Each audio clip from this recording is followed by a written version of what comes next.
Llegamos a la hora de televisión de mayores consecuencias eternas. Algo en los eternos brazos. Escrito está.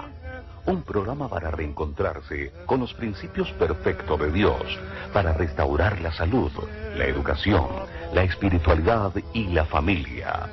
Escrito está. El programa que ilustra en el conocimiento de la Biblia y sus profecías. Escrito está. Es el programa que exalta al Cristo Redentor y la justa y eterna ley de aquel que la escribió con su propio dedo y declaró. Primero, no tendrás dioses ajenos delante de mí. Segundo, no te harás imagen, ni ninguna semejanza de lo que esté arriba en el cielo, ni abajo en la tierra, ni en las aguas debajo de la tierra. No te inclinarás a ellas, ni las honrarás, porque yo soy Jehová tu Dios, fuerte, celoso, que visito la maldad de los padres sobre los hijos hasta la tercera y cuarta generación de los que me aborrecen, y hago misericordia a millares, a los que me aman y guardan mis mandamientos. Tercero, no tomarás el nombre de Jehová tu Dios en vano, porque no dará por inocente Jehová al que tomare su nombre en vano. Cuarto, acuérdate del día sábado para santificarlo. 6 días trabajarás y harás toda tu obra, mas el séptimo día es sábado para Jehová tu Dios. No hagas en él obra alguna, tú, ni tu hijo, ni tu hija, ni tu siervo, ni tu criada, ni tu bestia, ni tu extranjero que está dentro de tus puertas. Porque en 6 días hizo Jehová los cielos y la tierra, el mar y todas las cosas que en ellos hay, y reposó en el séptimo día. Por tanto Jehová bendijo el día sábado y lo santificó. Quinto, honra a tu padre y a tu madre, para que tus días se alarguen en la tierra que Jehová tu Dios te da. Sexto, no matarás. Séptimo, no cometerás adulterio. Octavo, no hurtarás. Noveno, no hablarás contra tu prójimo falso testimonio. Décimo, no codiciarás la casa de tu prójimo, ni codiciarás la mujer de tu prójimo, ni su siervo, ni su criada, ni su buey, ni su asno, ni cosa alguna de tu prójimo. Amén. Bienvenidos. Siempre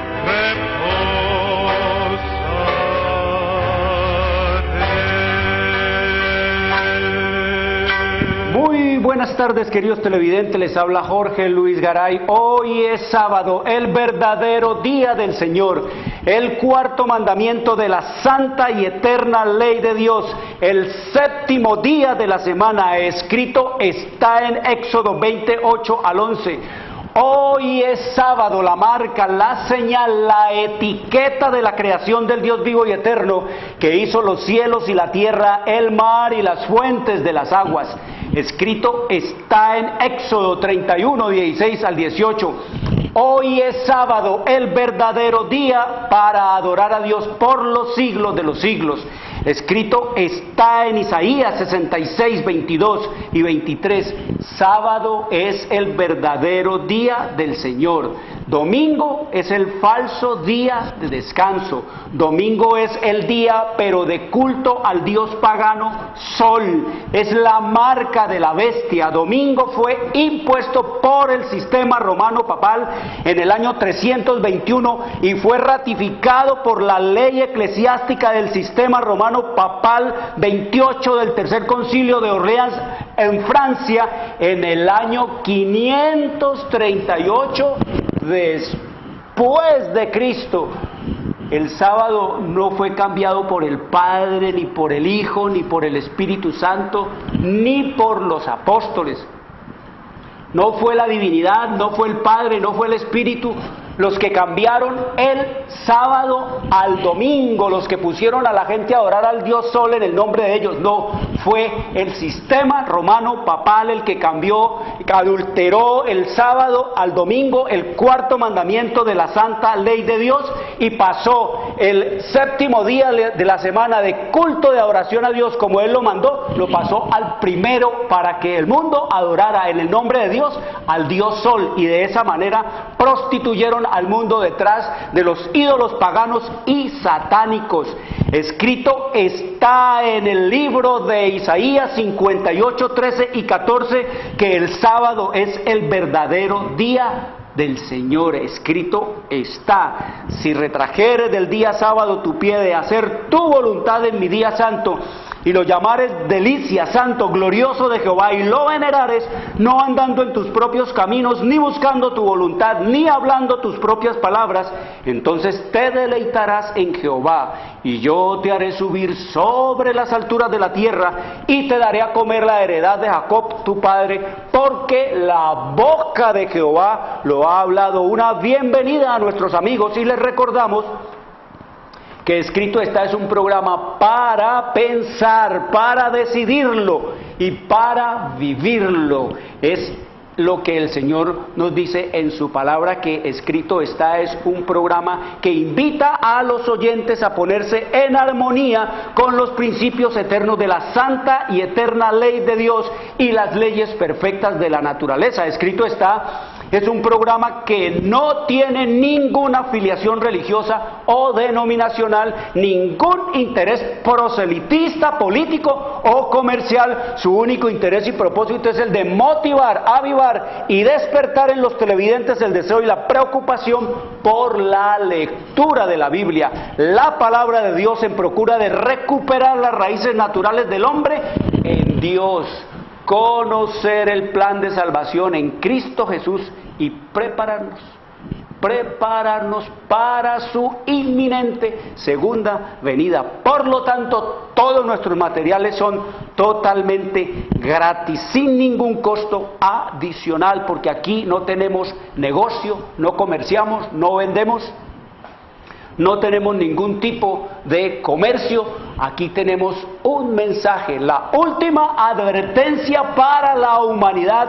Escrito está en Apocalipsis 14, 7. Temed a Dios y dadle gloria, porque la hora de su juicio ha llegado, y adorad a aquel que hizo el cielo y la tierra, el mar y las fuentes de las aguas. Así que, queridos amigos, venimos estudiando temas trascendentales en el destino eterno de su alma, en el destino eterno de mi alma, en el destino eterno de nuestras almas. Muchos de nuestros televidentes nos llaman y nos piden opinión, nos dicen que qué opinamos nosotros acerca de las votaciones, de las elecciones, que qué es lo que tienen que hacer, lo que hay que hacer con eso en esta hora y en este tiempo. Yo les digo que yo no tengo opinión. Aquí nosotros no damos nuestra opinión. Mi opinión es lo que escrito está en todos los temas de la vida, en todos los temas de las realizaciones humanas, en todas las cosas que atañen a la experiencia vital del hombre en esta tierra, todo lo que tiene que ver con su desarrollo y su vida y su ejercicio biológico en este mundo, todo está escrito. Aquí no tenemos opiniones, como dice el Señor, porque la ley de Dios no es una opinión, ni la palabra de Dios, la Biblia no es una opinión. Aquí no está la opinión de Dios, está es lo que escrito, está la voluntad de Dios para hacerla, y eso es todo lo que el Señor nos dice en su palabra. Así que, bueno, atendiendo la preocupación de nuestros televidentes, nosotros vamos a analizar ese tema a la luz de la Escritura. ¿Qué es lo que dice el Señor acerca del origen de los gobiernos y de la política y de los reyes y de los gobernantes y de los presidentes y de los senados y de los parlamentos y de los congresos y de todos estos sistemas que se establecieron en el mundo para sojuzgar, para dominar, para someter a los hombres en lo que se conoce como naciones, ciudades, pueblos, imperios y todas esas cosas? Queridos amigos, tenemos que empezar por decir lo que nos enseña la Escritura, que en el principio, cuando Dios creó al hombre, El hombre no conoció a otro gobernante, a otro rey más que a él, a Dios, queridos amigos. Así que antes de la caída del hombre, el rey y el soberano en el universo era Dios. Él es el creador de los cielos y de la tierra. Él es el que hizo todo lo que es y existe en esta tierra. Por lo tanto, Él es y era y sigue siendo el soberano del universo. Pero después de la caída, cuando el hombre cae en pecado y le entrega su señorío de él y de todo lo que el Señor le entregó allá en el libro de Génesis capítulo 1 versículo 28, escrito está, cuando el Señor, después de haber hecho a Adán y Eva, los bendice y les dice: fructificad y multiplicaos, llenad la tierra y sojuzgadla, y señoread en los peces del mar, en las aves de los cielos y en todas las bestias que se mueven sobre la tierra. Queridos amigos, entonces el hombre, después de la caída, ya dejó de ser señor de él y señor de todo lo que había, porque no solamente cayó en pecado y renunció a la gloria que Dios le dio, sino que también renunció al gobierno de Dios. ¿Por qué? Porque transgredió la ley de Dios. Por lo tanto, entonces el hombre empieza y entra en una experiencia de independización, y de esta manera entonces le entrega su señorío no al rey Satanás, sino, como lo llama el Señor, el príncipe de este mundo. Es decir, el diablo se posesionó, el diablo se apropió de una porción pequeñísima del, queridos amigos, universo de Dios. Entonces, allí comienza el hombre a desarrollar su propia independencia de gobierno, su propia independencia en cuestiones de salud, su propia independencia en cuestiones de economía, su propia independencia en cuestiones de educación, su propia independencia en cuestiones de matrimonio, de familia y de todo lo que tiene que ver con el desarrollo del hombre en la vida y en su existencia. Y entonces una de las cosas con las cuales el hombre comienza a independizarse de Dios es cuando Caín, allá en el libro de Génesis capítulo 4 versículo 17, nos dice el Señor: entonces dice, conoció Caín a su mujer, la cual concibió y dio a luz a Enoc, y edificó una ciudad y llamó el nombre de la ciudad del nombre de su hijo Enoc. Aquí ya entonces descubrimos que el nombre del primer alcalde que hubo aquí en la tierra fue Caín. El primero que hizo una ciudad fue Caín. Ese fue el primer alcalde, queridos amigos, el primer gobernante, el primer gobernador, el primer rey, el primer soberano que hubo en esta tierra se llamó Caín, porque él aglomeró un montón de gente en una ciudad. Eso fue antes del diluvio, queridos amigos, y a partir de allí entonces los hombres comenzaron no solamente a multiplicarse, sino también a rebelarse y a contradecir el plan original de Dios. El orden de Dios se pervirtió y entra entonces lo que se conoce como el nuevo orden mundial, que dice que los teólogos y los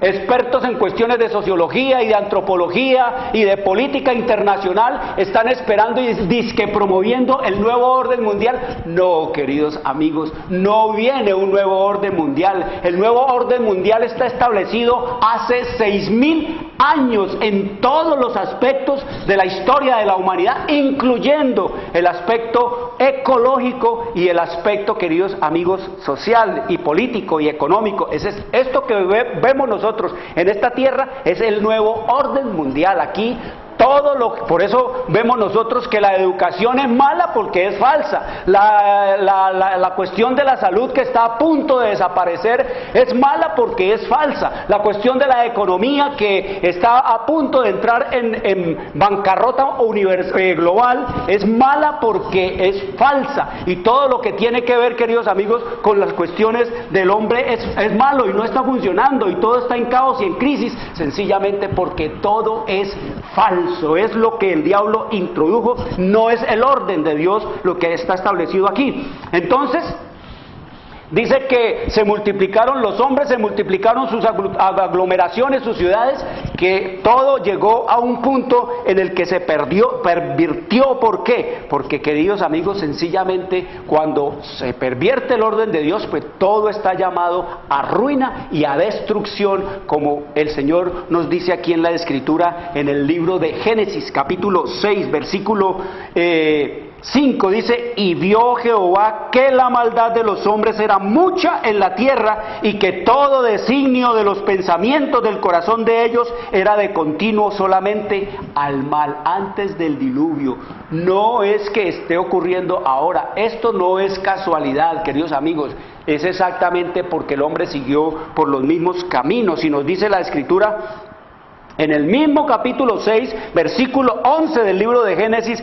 y se corrompió la tierra delante de Dios, y estaba la tierra llena de violencia. Mire, no hay punto de comparación entre lo de allá y lo de acá, estamos en las mismas condiciones. ¿Cómo está la tierra? Llena de violencia. Así la ve nuestro Dios desde los cielos. Y dice: y miró Dios la tierra, y he aquí que estaba corrompida, porque toda carne había corrompido su camino sobre la tierra. ¿Cómo nos dice el Señor?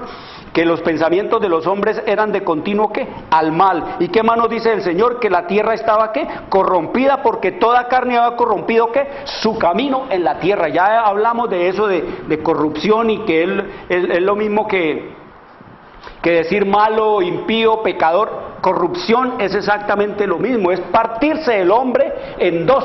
Es decir, la palabra corrupción es una palabra compuesta y se descompone en cor, es una palabra en latín, y cor quiere decir corazón, y rupto quiere decir, queridos amigos, lo que significa eso: roto, partido, dividido. Entonces, cuando el hombre está corrompido es porque está partido su corazón, su vida, su mente, entre lo bueno y lo malo, entre el bien y el mal, entre la verdad y la mentira, entre lo vil y lo verdadero, entre lo profano y lo santo, entre la maldad y el bien, entre lo deshonesto y lo honesto. Eso es el hombre aquí partido. Nosotros estamos partidos, un tiro al gobierno y otro tiro a la guerrilla, queridos amigos. Y el hombre entonces no ha podido unificar todas esas cosas para verdaderamente considerar y creer y aceptar que el único rey del universo es Dios. Él es el soberano, como escrito está en el libro de Isaías 33, 22. Allí el Señor en Isaías 33, 22 nos dice que el único rey y soberano es Dios. Dice: porque Jehová es nuestro juez, Jehová es nuestro legislador, Jehová es nuestro rey, Él mismo nos salvará. Mire, escrito está: Jehová es nuestro ¿qué? Nuestro rey, nuestro legislador, nuestro todo. La gente cree que hay que, cuando se va el agua, que se está acabando el agua, que se acabó el agua, pues la gente cree que hay que irle a pedir agua al señor gerente de las empresas públicas, que hay que ir a suplicarle por el agua y hacerle manifestaciones al señor alcalde o al señor gobernador o al rey o al papa o al cardenal. No, queridos amigos, no le pidan agua a ellos. El Señor nos dice en su palabra que Él es el fontanero del mundo. Él dice, y escrito está: el que envía, Él es el que envía el agua, la lluvia para los buenos y para los malos. A Él es el que hay que pedirle, queridos amigos, porque Él ha prometido, dice, se le dará aquí mismo en Isaías 33, versículo 16, hablando del pueblo de Dios que debe salir de estas ciudades, de estos campos de concentración mal administrados. Dice, el pueblo de Dios, dice: este habitará en las alturas, fortaleza de roca será su lugar de refugio, se le dará su pan y sus aguas serán seguras. Esa es la promesa del Señor. Así que la gente, pues como el hombre se acostumbró a ser dependiente y a depender del hombre, del brazo humano, de lo que ve, queridos amigos, entonces ha quitado sus ojos de Dios y lo ha puesto en el hombre, y el Señor ha trabajado durante 6,000 años para desprender los ojos, para desprender las manos de los hombres, pero queridos amigos, ha sido un trabajo duro y terrible, con cosas terribles como el Señor lo dice allá en el libro de Jeremías, en el capítulo 17, versículo 5, dice el Señor: así ha dicho Jehová, maldito el varón que confía en el hombre y pone carne por su brazo, y su corazón se aparta de Jehová. Será como la retama en el desierto, y no verá cuando viene el bien, sino que morará en los sequedales, en el desierto, en tierra despoblada y deshabitada. Bendito, dice el Señor, el varón que confía en Jehová y cuya confianza es en Jehová. Porque será como el árbol plantado junto a las aguas, que junto a las corrientes echará sus raíces, y no verá cuando viene el calor, la sequía, sino que su hoja estará verde, y en el año de sequía no se fatigará ni dejará de dar fruto. Y le dice más el Señor: engañoso, corrompido, pervertido, corrupto es el corazón más que todas las cosas, y perverso, ¿quién lo conocerá? Y dice el Señor: yo Jehová, que escudriño la mente, que pruebo el corazón, para dar a cada uno según su camino, según el fruto de sus obras. Eso es lo que nos dice el Señor en su revelación, en su palabra. Pero nosotros, el mundo agarrado y aferrado que de los hombres. Entonces, después el Señor nos dice que tuvo que enviar ¿qué? Un diluvio, queridos amigos, tuvo que enviar un diluvio. Y después del diluvio, entonces dice que los hombres empezaron a construir una ciudad, construyeron una ciudad, los descendientes de Noé.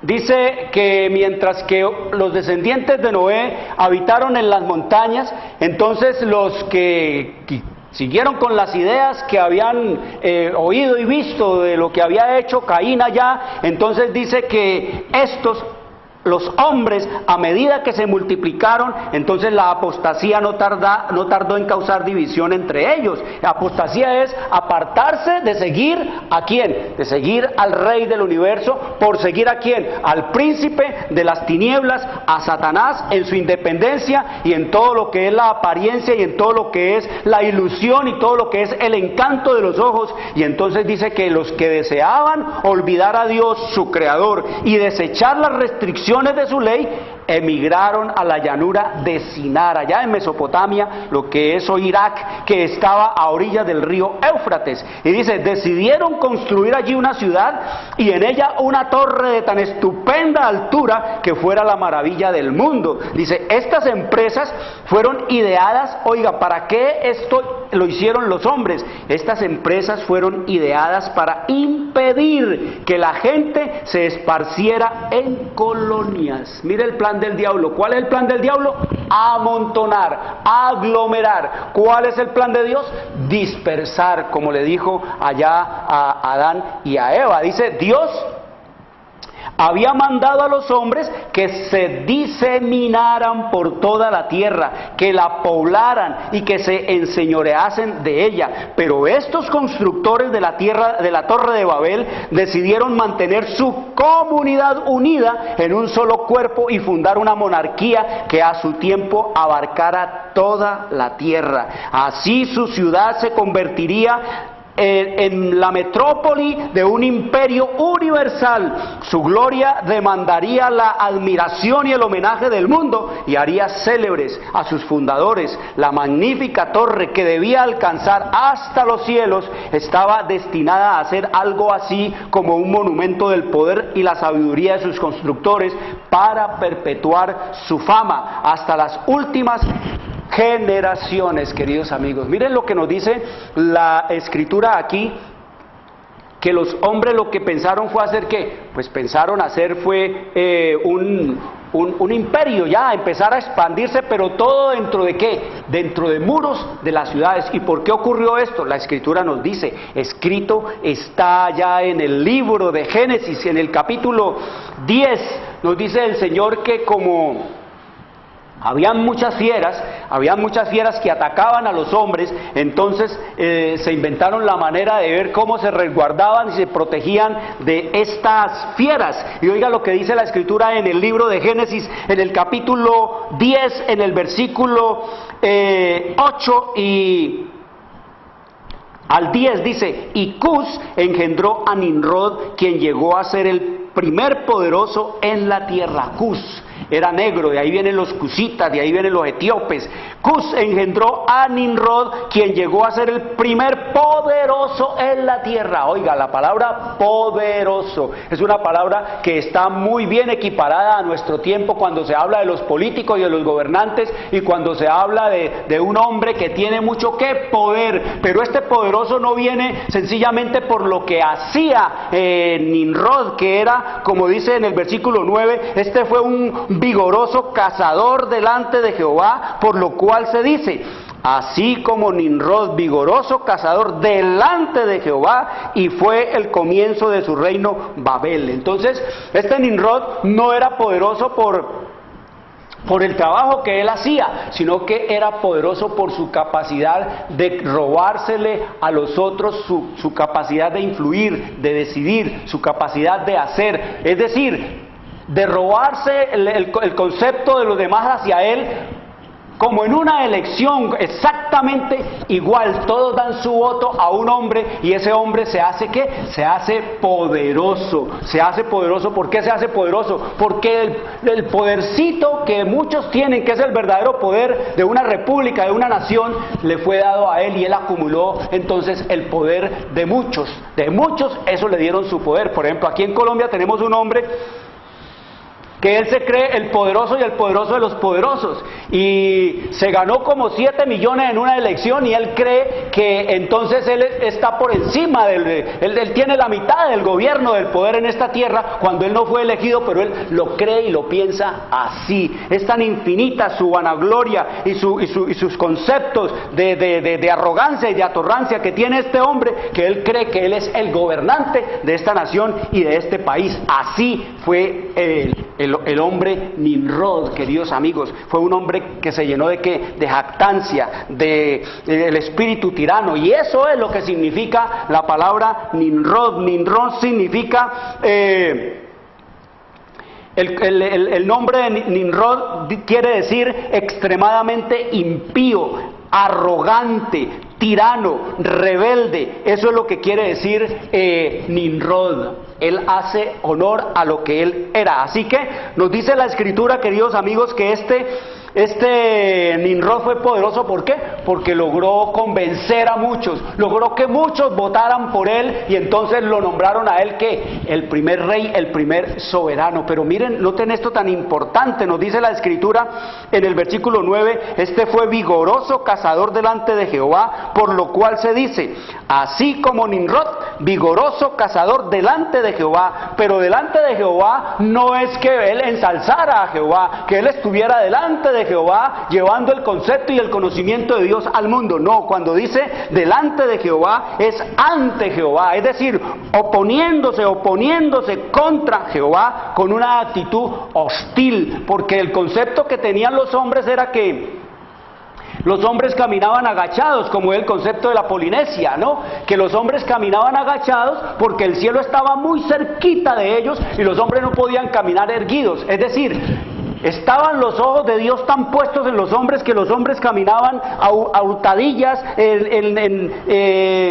escondiéndose furtivamente, y no podían porque estaban expuestos a los ojos de Dios. Entonces dice que este Nimrod vino a alejar a los cielos de la tierra, alejar a Dios de los hombres y ponerse él, entonces, queridos amigos, en el lugar de Dios. Entonces este Nimrod, nos dice la Escritura aquí, que fue vigoroso cazador. Sí, él fue un vigoroso cazador. Ya dijimos que habían unas fieras que atacaban a la gente y que el hombre empezó entonces a cazar, y claro, cuando él traía este animal, le quitaba la piel a este animal, y de esa piel de esos animales él hacía sus vestidos. Claro, eso causaba una grande impresión, un grave espanto ante la gente, como nosotros maravillarnos ante la piel por acá de un tigre o de un león o de cualquier animal o un oso. Así la gente entonces comenzó a ver a Nimrod como el Dios, como el Señor, como el presidente, como el rey, como el gobernante, como el digno de ¿qué? De respeto, como el que tenía la autoridad, como el único que tenía el poder para destruir las bestias del campo que atacaban a la gente. Entonces allí nació también los conceptos de los vestidos pomposos para los hombres con autoridad, para imprimir ¿qué? Para imprimir ese cierto aire de respeto, ese cierto aire de autoridad, esa cierta manía o experiencia de ser el poderoso. Y por eso vemos nosotros, por ejemplo, los reyes como se vestían con coronas de oro, con magnificencia, con capas de animales, de piel de animales,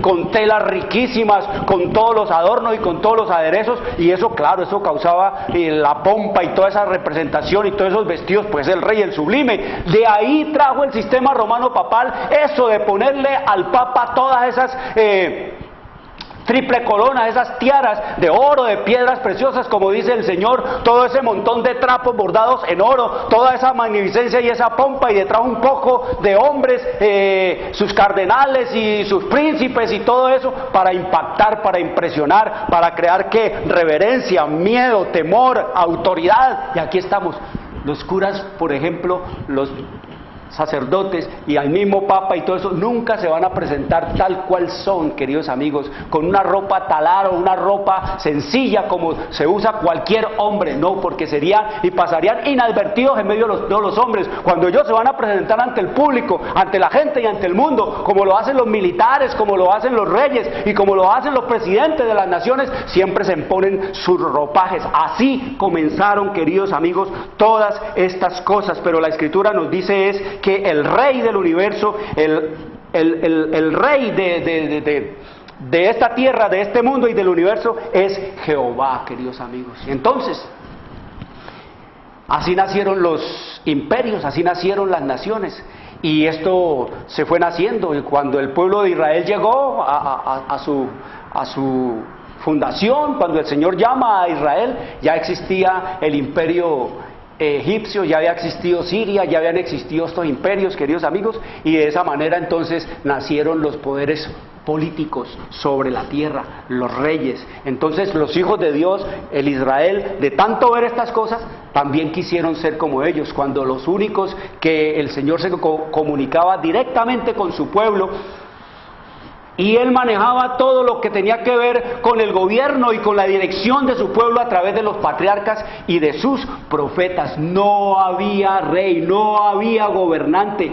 no había ningún político, no había ningún hombre corrompido, pecador, desviado, mortal y pervertido delante del pueblo. ¿Por qué? Porque el problema no es de política, el problema no es de mandar, el problema no es de tener poder para mandar. El problema, queridos amigos, era y es y sigue siendo y será de elevar a la humanidad de su condición caída y pervertida. Y para eso ningún político, ningún gobernante, ningún rey, ningún papa, ningún poderoso en esta tierra, por así tenga todo el poder de todas las naciones y de todo el mundo, como se lo van a dar al papado, queridos amigos, podrá, queridos amigos, elevar una millonésima de micra del estado y la condición del hombre hacia el cielo. No lo podrá. Entonces Israel, cuyo Dios y cuyo rey era Jehová, también quiso rey, queridos amigos. Llegó el momento en que Israel también quiso rey. Y oigan ustedes lo que nos dice la Escritura allá en el libro de Samuel, en primera de Samuel, en el capítulo 8, oiga lo que nos dice el Señor en el capítulo 8 de Daniel, cómo y qué es lo que dice el Señor acerca de cuando Israel quiso introducir los políticos entre el pueblo, cuando Israel reclamó, queremos un político aquí, queremos un rey, queremos un gobernante, queremos un presidente. Entonces dice que Samuel ya se envejeció, que era el juez de Dios, que era el que, por medio del cual el Señor guiaba al pueblo, que decía lo que el pueblo tenía que hacer, pero el gobernante era Dios. El Señor sencillamente le daba las directrices y las direcciones a Samuel, lo que debía hacer y hacer el pueblo, y eso sí, dice el Señor, no había necesidad de ningún tipo de EPS, que quiere decir empiece a pagar su sepultura hoy, no existía nada de eso, porque era el Señor el que manejaba la salud del pueblo. No tenían que preocuparse por las naciones hostiles que habían al lado, por pelear, porque Él era el que guerreaba por ellos. Y nos dice aquí, entonces todos los ancianos de Israel se juntaron y vinieron a Ramá para ver a Samuel y le dijeron, he aquí, tú has envejecido y tus hijos no andan en tus caminos, por tanto, constitúyenos ahora un rey que nos juzgue, como tienen todas las naciones. Qué tremendo. Este es uno de los pasajes más tristes de la historia de la humanidad, queridos amigos. Aquellos que deberían de haber dejado hasta nuestros días lo que es el concepto de la teocracia, el concepto de un rey soberano eterno que dirige las naciones. Aquí el pueblo de Israel, queridos amigos, se apartó. Y dice el versículo 6 del 1 Samuel capítulo 8, estamos leyendo, dice, pero no agradó a Samuel esta palabra que dijeron, danos un rey que nos juzgue. Y Samuel oró a Jehová. Y dijo Jehová a Samuel, el Señor no se enojó, el Señor no mandó rayos, centellas, el Señor no prohíbe nada, queridos amigos. Dios no nos prohíbe nada, Él simplemente nos da el consejo, nos da el conocimiento de su voluntad. Si nosotros lo aceptamos, seremos bienaventurados, seremos felices y nos irá bien para siempre, como dice el Señor. Pero si no nos va bien, entonces ahí veremos nosotros de que debemos seguir dependiendo de Dios. El Señor no se enojó. Le dice sencillamente a Samuel, oye la voz del pueblo, en todo lo que te digan, porque no te han desechado a ti, sino a mí me han desechado para que no reines sobre ellos. Miren la sabiduría del Señor, la manera tan tranquila como Él le dice, no te preocupes, no se enoje usted, no estoy bravo yo, no se enoje por nada. Todo lo que le pidan, hágalo, porque no se enoje, porque no es a usted al que han desechado, sino a mí, para que yo no reine sobre ellos. Pero mire, el Señor, en su bondad, en su misericordia, dice la Escritura que el Señor se metió en el cuento de este pueblo de Israel. Él les dijo, tranquilos, yo les ayudo, yo les consigo el rey como ustedes lo quieren, bonito, grandote, que sea monumental, que ustedes lo puedan reverenciar, adorar, que sea como ustedes quieren, se los hago a sus ojos, para que agraden a sus ojos. Y así les trajo el Señor ese rey. Dice, el Señor entonces le dice a Samuel, muy bien, ellos no quieren que yo sea rey, pero Samuel, anda a decirle a este pueblo lo que les va a hacer ese rey cuando ellos lo tengan aquí, cuando ellos tengan este rey, decirle lo que le va a hacer y cómo va a ser este rey hasta nuestros días. Así es. Cuando la gente se busca un político, se está escogiendo un rey, y cuando se busca un político para que gobierne sobre él, se está poniendo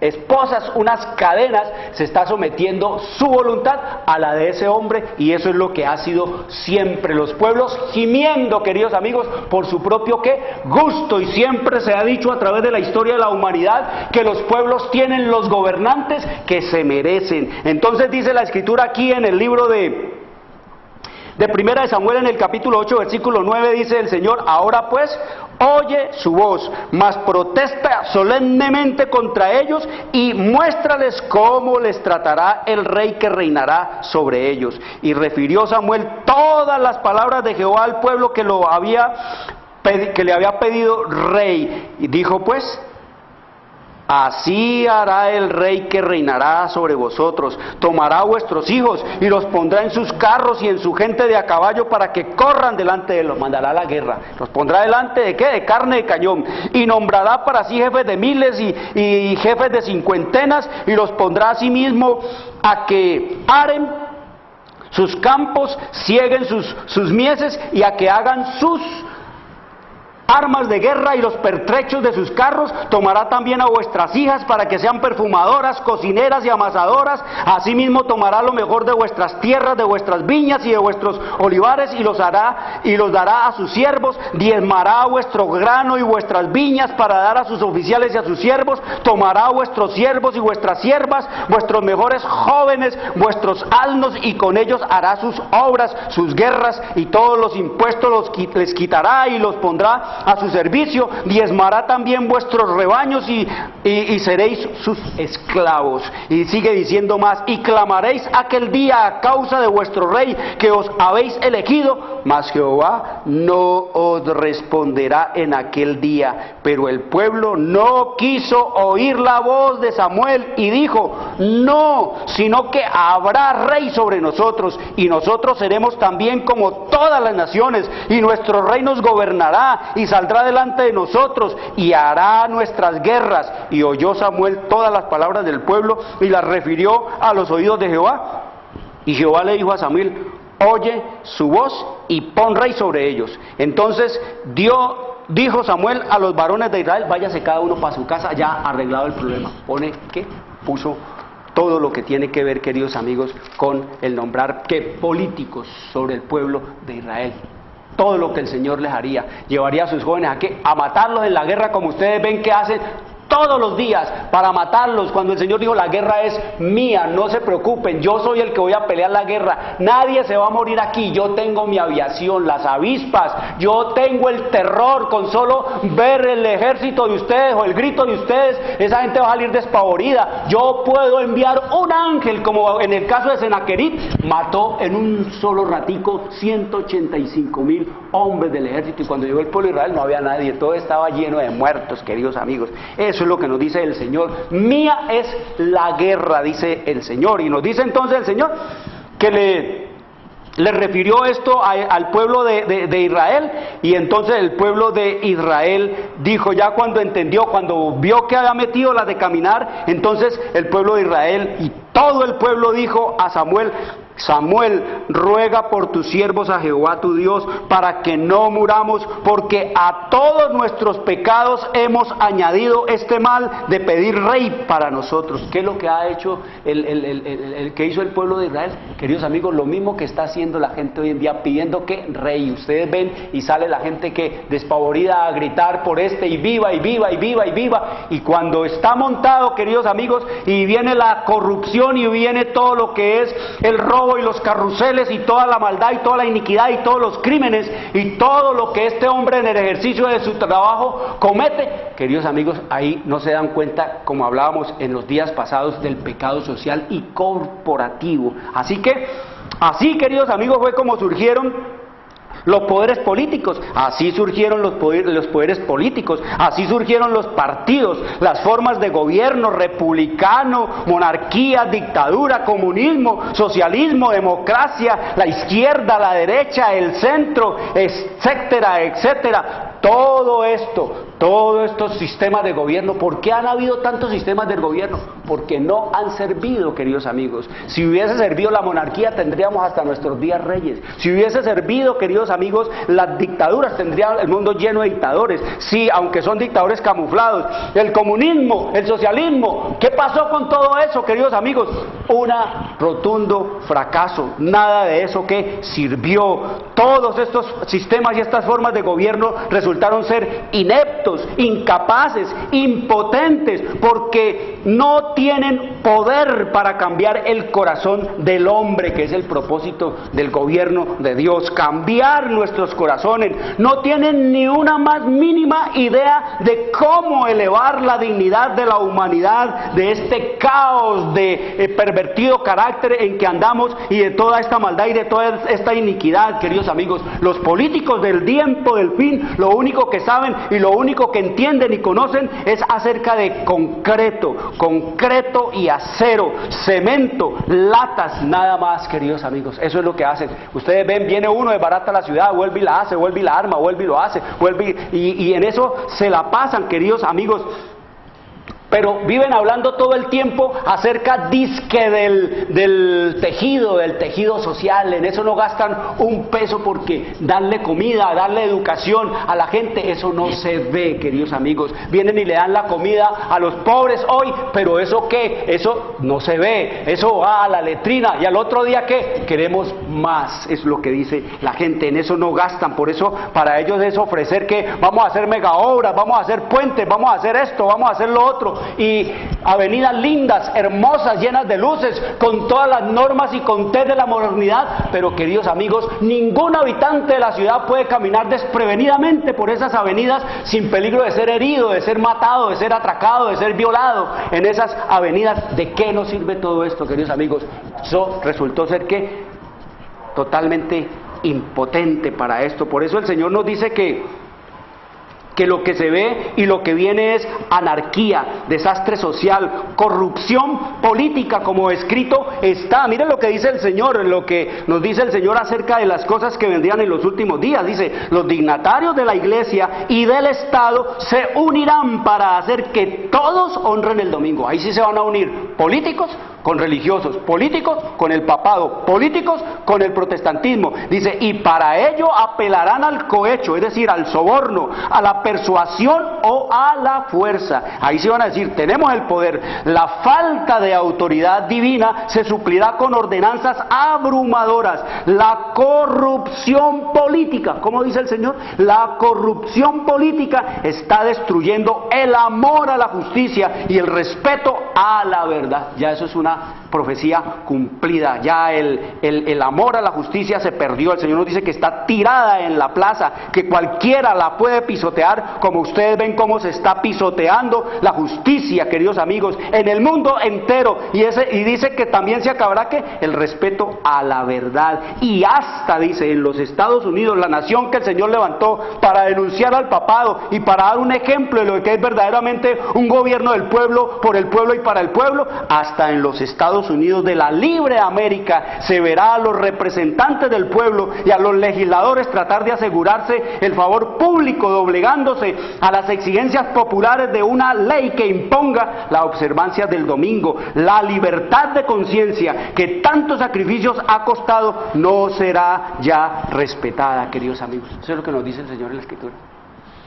Pero ¿qué quiere la gente? La gente quiere dioses y señores. Se acostumbraron tanto a depender, la dependencia de ver al hombre vestido con sus trajes, queridos amigos, de cazador, con las pieles de los animales, que le empezaron a tener miedo. ¿A quién? Al hombre más que a Dios. Por eso es que la palabra de un político hoy y la palabra de un papa hoy vale más que 1000, así dice el Señor, que es el Rey y que es el soberano del universo, queridos amigos. Esa es la historia que no nos han querido contar. Esa es la historia que siempre nos han querido ocultar, queridos amigos. Y por eso vemos que todo está en bancarrota, la justicia en bancarrota, el caos familiar, el desmadre educativo, la justicia tirada en la plaza, la criminalidad y la delincuencia desenfrenado. Todo eso nos lo reveló el Señor. El Señor nos dice que la locura y el descontrol progresivo del clima, que la locura y el progresivo descontrol climático incontrolable.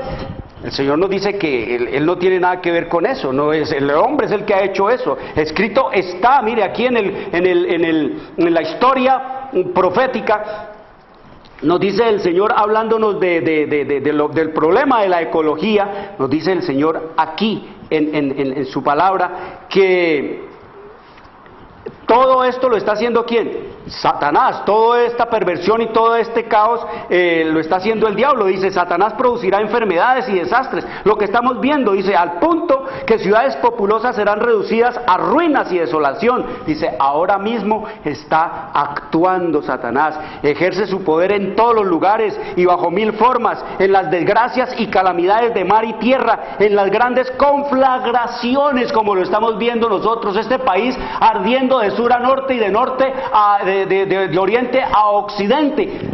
la sequía, el recalentamiento, y dice en los tremendos huracanes y en las terribles tempestades de granizo, en las inundaciones, en los ciclones y en las mareas extraordinarias que hoy le llaman tsunamis y en los terremotos. El diablo actuando, Dios lo permite, dice, destruye las mieses casi inmaduras y a ellos siguen la hambruna y la angustia, propaga por el aire emanaciones mefíticas y miles de seres perecen en la pestilencia. Estas plagas irán menudeando más y más y se harán más y más desastrosas. La destrucción caerá sobre hombres y animales, queridos amigos. No le pidan agua al gerente de las empresas públicas, no le pidan agua, queridos amigos, al alcalde de la ciudad, no le pidan agua a los de la NASA que para que la traigan de allá de Marte, que está a 3 años de distancia. No le pidan agua a los de la NASA, a los científicos de la NASA, para que les traiga agua de allá,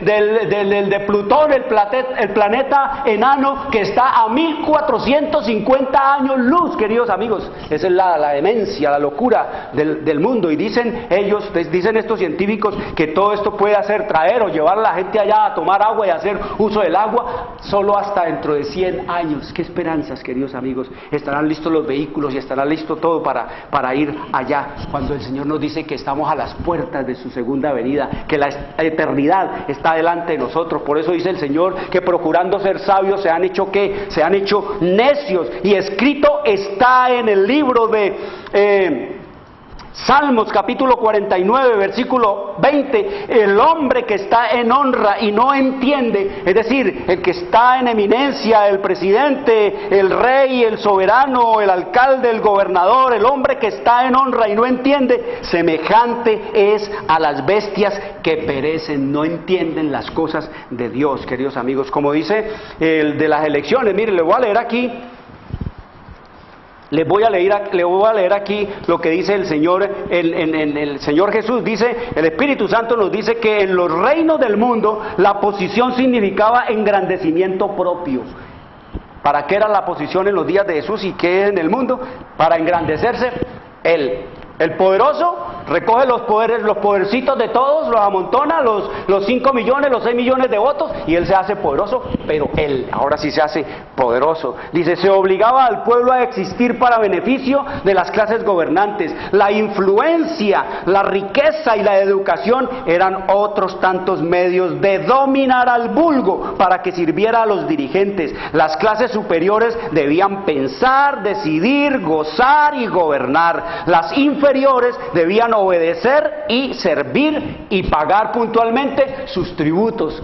Eso sigue siendo igual. La religión, como todas las demás cosas, era asunto de autoridad. Se esperaba que el pueblo creyera y practicara lo que indicaran que los superiores, queridos amigos. Eso era en la religión y en la política ha sido ¿qué?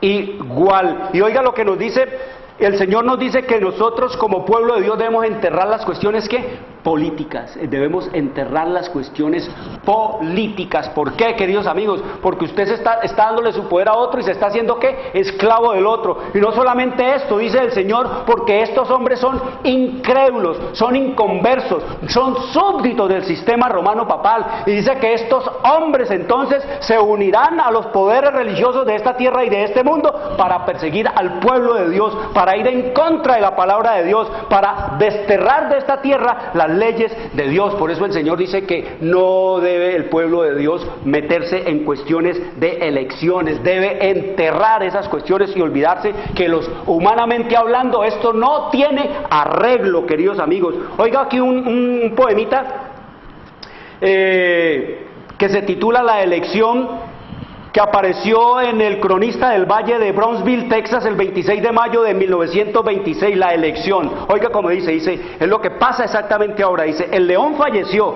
triste desgracia, y van con la más pura democracia a nombrar nuevo rey los animales.